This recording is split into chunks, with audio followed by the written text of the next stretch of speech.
Viral ngayon ang reaksyon ni Jimwell sa paglantad ng anak ni Manny sa labas.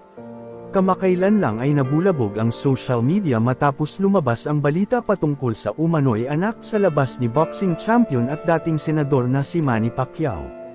Siya nga ay walang iba kundi ang 19 years old na boksingero na si Eman Pacquiao Bacosa.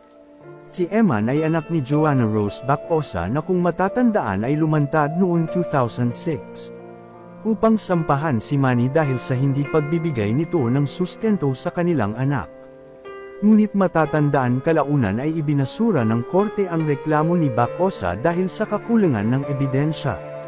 Pero bagamat ibinasura ng korte ang kaso, mukhang nagpatuloy nga ang communication ni Manny kay Eman.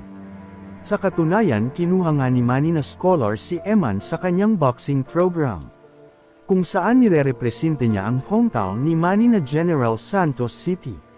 Samantala hindi nga may kakaila na anak nga ni Manny si Eman dahil sa pagkakahawig nila.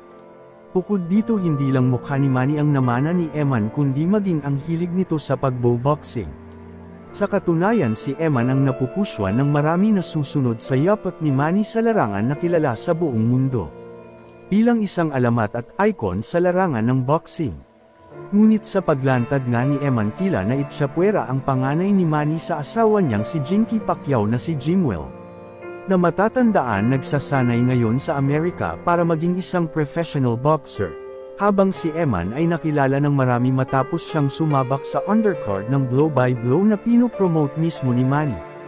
Nitong September 23 lamang din ay tuluyan ng sumabak sa mundo ng professional boxing si Eman. Dahil dito umuugong nga ang usap-usapan na nagseselos umano si Jimwell sa nakukuhang atensyon ngayon ng kanyang half-brother.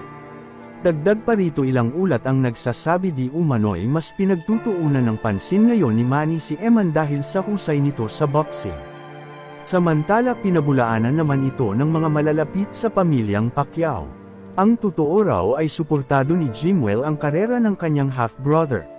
Dagdag pa rito imposible rin umanong mainggit ang mga anak ni Manny at Jinky kay Eman dahil mababait daw ang mga ito.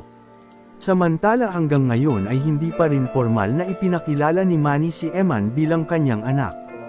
Narito ang mga komento ng netizens.